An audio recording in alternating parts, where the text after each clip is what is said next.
Again, good morning, everybody. Beautiful day, 100 years of Master who came to the West, of bringing the light.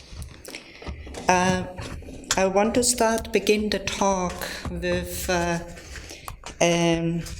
prayer demand by Master from Whispers of Eternity. This is his original version from 1929.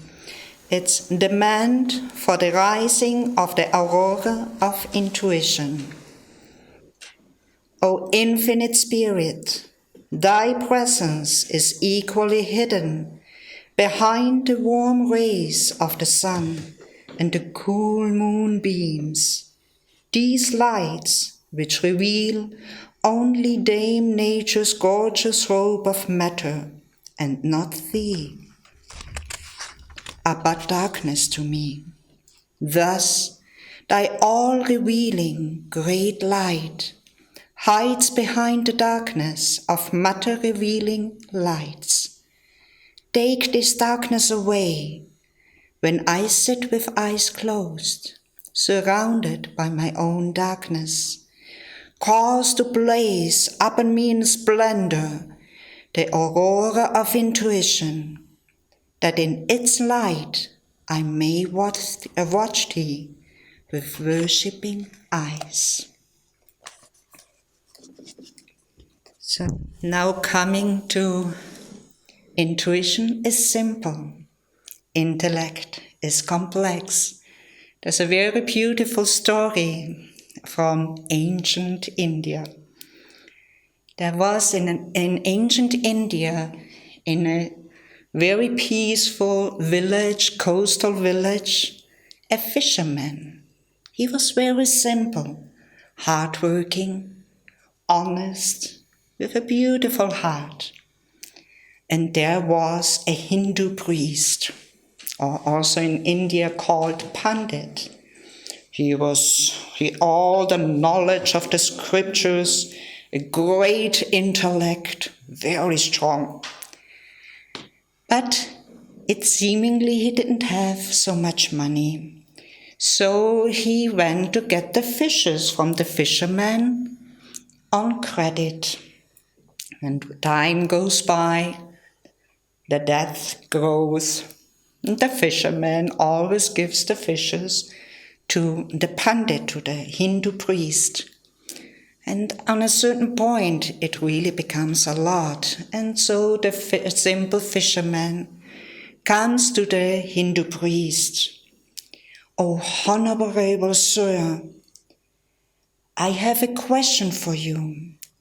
Would it be possible that you can give me a technique or a practice where I can walk on water so that I can go in the middle of Mother Ganges and get the best fishes out? If you can help me in that, I will give you every week 3 fish and all your debts will be cancelled." The Hindu priest said, "That's a beautiful opportunity." But he was very doubting and a very skeptical Hindu priest. So he said, "What can I do now?" And then he said, "Okay, he's such a simple man. Let's try that." And he told him, "Look, I give you a very powerful practice. Write on your hand 3 times Om, and then you can walk on water." The fisherman was so eager and grateful of having received such a beautiful practice. And with complete faith, simplicity, he did as the Hindu priest had told him. And he went. Time passes, and after a little while, the Hindu priest sees the fisherman running toward him, and they think, "Oh no, now I'm in real trouble here." And the fisherman comes, "No, wait, I have the fish for you. And what we had agreed with, all your debts are cancelled. And here's your fish, a huge, big fish, as the priest never had seen before. And so he asked the fisherman, what happened? He said, your practice, your teaching worked. I could walk on the water and go in the middle of Mother Ganga and get the fish. And so the Pandit was a little bit doubting and said, how is that possible? He said, come with me. And so the fisherman took him by the hand and ran out to Mother Ganga and walked. And also the Pandit, he was walking on water. But after a little while, doubts came. The intellect, that is not possible. How can one walk on water? And he started to sink and he called, please, please help me, I'm drowning. And so the simple fisherman took him and brought him immediately back to the river of Mother Ganga. And then he said, but sir, you are doubting? And the priest had to admit, it's a beautiful story to see intuition, faith, as simple. The fisherman, he trusted, he had complete faith. He didn't have the thoughts of the intellect. Oh no, that's mathematically impossible to walk on water. He went with faith, and the strong intellect of the Hindu priest was like the doubting Thomas. There's a very similar story also in the Bible about Jesus and Saint Peter. A little bit similar. But I would like now a little bit to go deeper into that aspect of intuition versus intellect. Master also said that intuition transcends reasoning. Intuition is a very calm, deep, uplifted feeling. It comes from within a calm heart, full of faith, full of trust. And intuitive perception comes through the inner contact with the divine. When our mind becomes still and uplifted, open for truth, then intuition can manifest in each one of us. And I'm sure everybody has experiences of it. But there are a few little hindrances. What blocks our intuition? What hinders it? That is primarily emotions, restless thought, identification, likes and dislikes. They keep the dark veil of illusion over our faculty of intuition. One of the cardinal blockages for intuition are fear and anger. Wherever anger manifests, intuition runs away with speed of light. Wherever fear manifests, intuition gets paralyzed. It cannot manifest. So we have to go beyond these aspects inside. Go beyond emotions, even good or not so good emotions. They are still duality. We have to get to that center of calm feeling. There then intuition can manifest, to develop the quality of listening. Intuition is simple. It doesn't do huge discourses in our mind. The intellect, yes. The ego, yes. It can take hours of discussion, mental discussion inside to understand something. Intuition is not like that.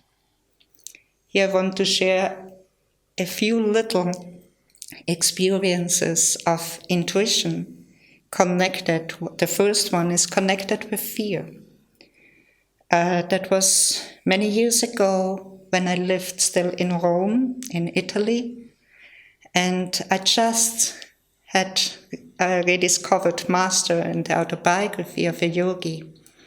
And I was working in a big office, a little bit outside in the countryside, and there was a big door, like a gate where I always entered and exited. And when I was still in childhood, I had an experience with a wasp who stung me, and I had an allergic reaction. I was nearly like I couldn't breathe anymore, and they had to bring me immediately to the doctor. So from that moment on, in my subconscious mind, of course, there was wasp equal non-breathing and possibility of dying. And I had a lot of fear. Every time I heard a wasp, I was very fearful. And so there I was just starting to read the autobiography of a yogi in the office. There was that threatened sound. My heartbeat started to get stronger, my breath got faster, and I had to go out. That was the only door I could leave the office. So I went there, fearful in front. All of a sudden, a very silent, simple feeling or thought came within. Simple, observe. That's it. And so I stood there. My breath became calmer. My heartbeat calmed down. My mind calmed down. And I was observing the little wasp, which was creating the most beautiful architecture in a certain way. It's like its little tiny house with all the different aspects of it. And it looked at me, totally calm, no threatening at all. And from this very moment onward, the century long, one can say, because it was for centuries that I had that incredible fear. With that very moment, that fear disappeared. It disappeared completely and never came back. But it was because to get to that inner center of knowing, there's then no threat. We often fear things which are not real, which are not true. When we only take the moment, take the time to stop, to breathe, to listen within, and to become observer, we will see that fear most of the time is not real, is not truth.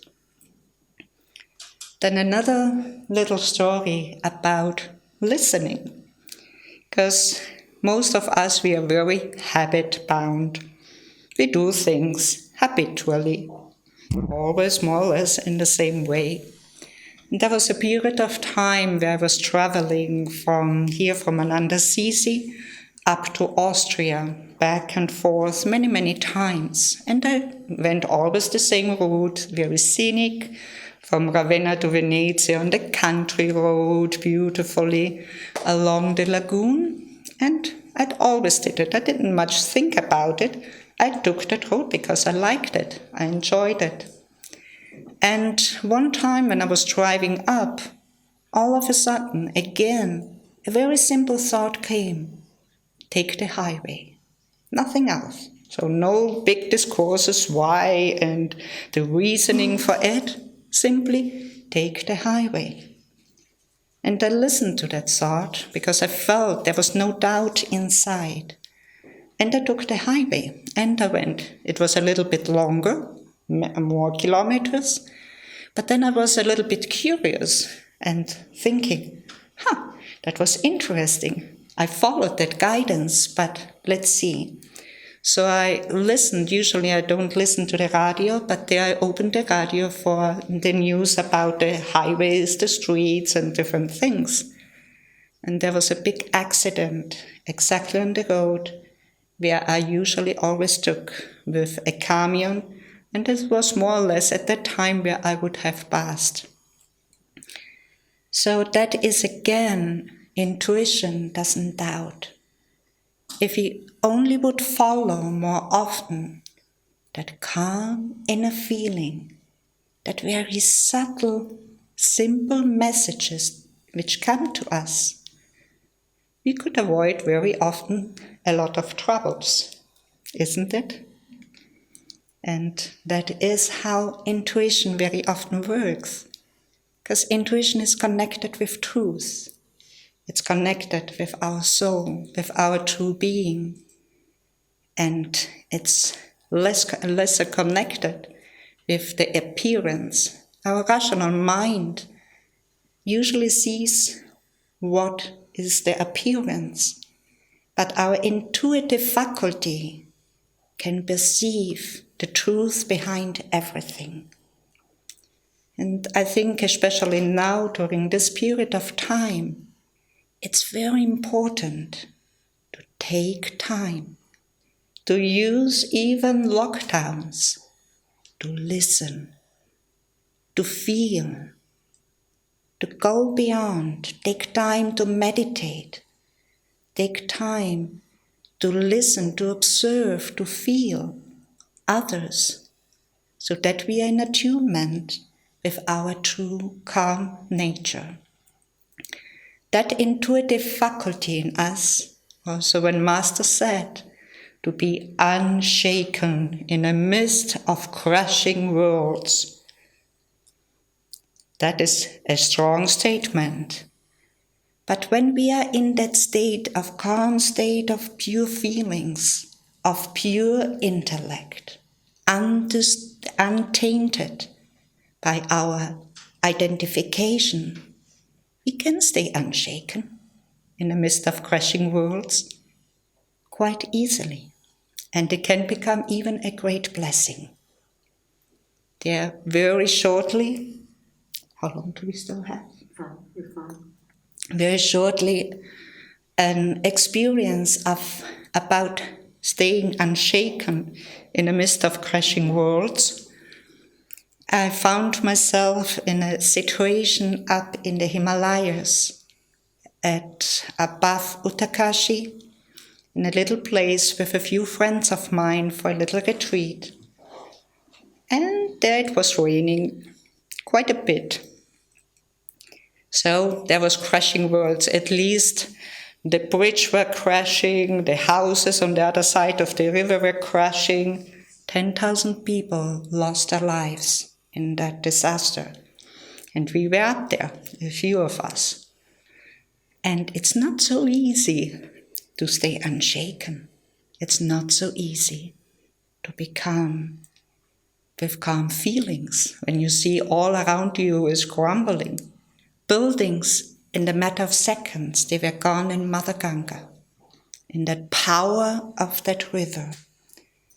And we were there, and looking, paralyzed by fear, a little bit, I have to say. And there was a very young Swami, which we rarely saw, looking at us few Westerners who were there. And he said, "Why are you standing around here? Go and meditate." Very simple. Of course, Mother Ganga was coming up exactly toward our direction. But we went to meditate. At the beginning, it was not so easy. You could feel the heartbeat.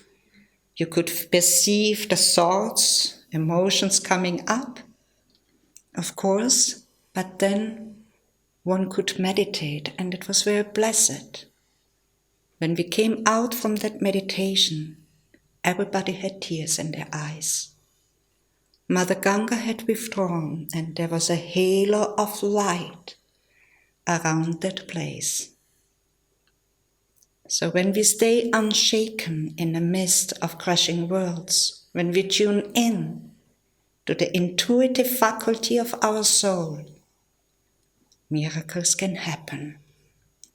We then all got evacuated with military helicopters, but it was a huge blessing.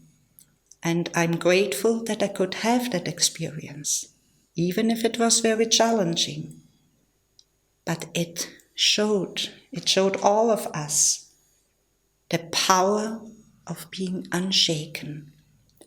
Then the divine can act and do that what is rightful to happen. Thank you all.